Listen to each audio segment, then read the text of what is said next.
Good morning, badminton lovers. Today is Korea Open quarterfinals, and I never thought that Korea Open's quarterfinal will look this level of competitive. And let's just start with men's singles. First of all, my favorite Choti Chen, who will be against Lo Kin Yu. And mind you, one thing that I want to tell you, a clear message that I want to give you is please watch this match. This match has every potential to be the craziest match from Korea Open, complete Korea Open. So please watch out this match. Timings will be 10:10 a.m. Let's talk about Alvi Farhan, who got walkover in last round, and right now he will be against Wang Hongyang in quarterfinals. Timing will be 11:10 a.m. and I am really looking forward for Wang Hongyang.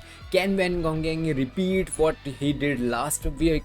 Can he did that? So this is what I am looking for in this particular match, and this match has potential to give a proper men's singles match. Next is one Japanese player who surprised me last month when he won a tournament, and he is Kenta Nishimoto, who will be against Jonathan Christie, and timings will be around 12 a.m. and I will say that every men's singles match has the potential to be the craziest match, and the reason is that Jonathan Christie, after I will say that much time, he is into quarters and maybe he can get into semis too, but Kenta Nishimoto is not an easy player. Let's talk about women's singles, and one match that I am really looking forward to is An Seung versus Miyazaki. This match will be around 11 a.m. and why I am really looking forward for this match is Miyazaki. Miyazaki, last time when she was against An Seung, she literally thrashed out by An Seung. Let me give you example why. Miyazaki was around 20 scores and An Seung was around 11 or 12 maybe, and from at that point An Seung won whole match, and everyone, even audience and even me and everyone, was thinking like, man, how did An Seung did this thing? So it was clearly amazing. And after that, Miyazaki's mindset literally feels like whenever she is facing, just like Akane Yamaguchi, whenever Miyazaki is facing An Seung, her gameplay looks literally different. So what I want from Miyazaki is a proper, if she get the way she performs against any other woman singles player, I want her to perform with An Seung too. Next is Supanita Ketithong, who will be against Akane Yamaguchi, 12 p.m. timings, and a perfect way for Supanita Ketithong to do upset. But Akane Yamaguchi, she is in form player, so defeating Akane Yamaguchi will be a tough thing. Next is second version of Kim Ga-eun. She has literally improved her gameplay, and yesterday she proved that too. Right now she will be against Vardani from Indonesia. Timings will be around 12 p.m.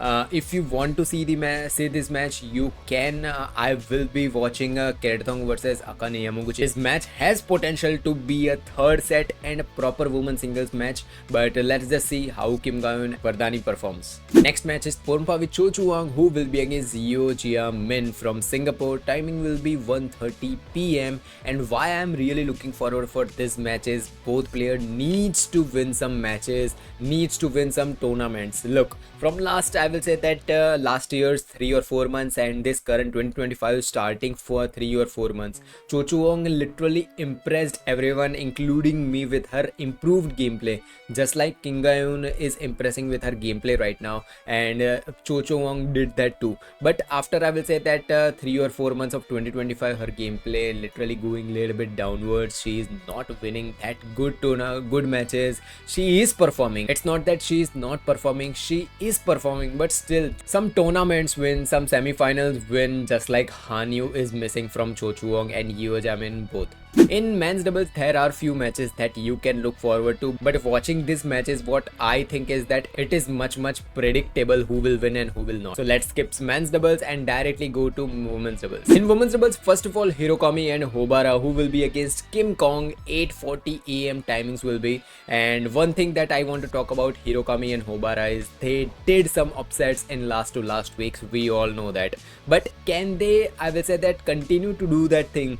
That is a question mark. I already said 1 week ago that if you are not winning consistently, Like if your performance is consistent, you are improving, then you are a proper player. But once in a while, if you defeat a top player like Liu 10 and then getting defeated against random players, that is not a thing. That was just a luck. So game that I have observed about Hirokami and Hobara, they have the capability to in semis and even finals too. Let's just hope for a crazy good match. Next one match that I'm really looking forward to is Chen Jia, who will be against Fukushima and Matsumoto. Timings will be 10:20 a.m.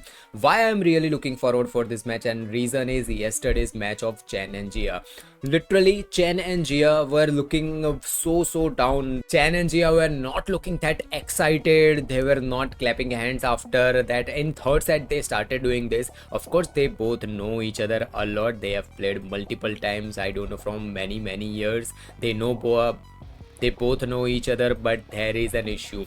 Chen King is not looking as good as Jia, and Jia was trying every way possible on court, but Chen King was the issue. Their opponents, Korea players, were literally targeting Chen King in many rallies. Chen Jia literally destroyed their opponents in straight 2 sets, but yesterday there was a third set, and even I was thinking like, man, will Chen Jia win or not? Never in my mind I have the second thought regarding Chen Jia, but yesterday it was there. What I think is that sooner or later Jia will be with Zheng again. Finally, next is mixed doubles match, and one only mixed doubles match that I am really looking forward to is Jiang Wei versus Go live from Malaysia. Timings will be 8:30 a.m. Why I am really looking forward for this match? Look, Malaysia is starting dominating in men's doubles and women's doubles. We all know Pearl 10, and then now Malaysia has started making men's singles player too, like Justin Ho, then Leong Jun Ha. But two categories where Malaysia is lacking, and that is mixed doubles and women's singles. And first of all, let's talk about mixed doubles. Go and Lai needs to win some tournaments. They have the capability, they have the gameplay, and they have the proper mindset for mixed doubles. But winning some tournament is much more important. So they will be against Jiang Wei, and they are world number 2. And what a best time to defeat world number 2s and get into semi-finals. So I'm really looking forward for Go and Lai to win this tournament.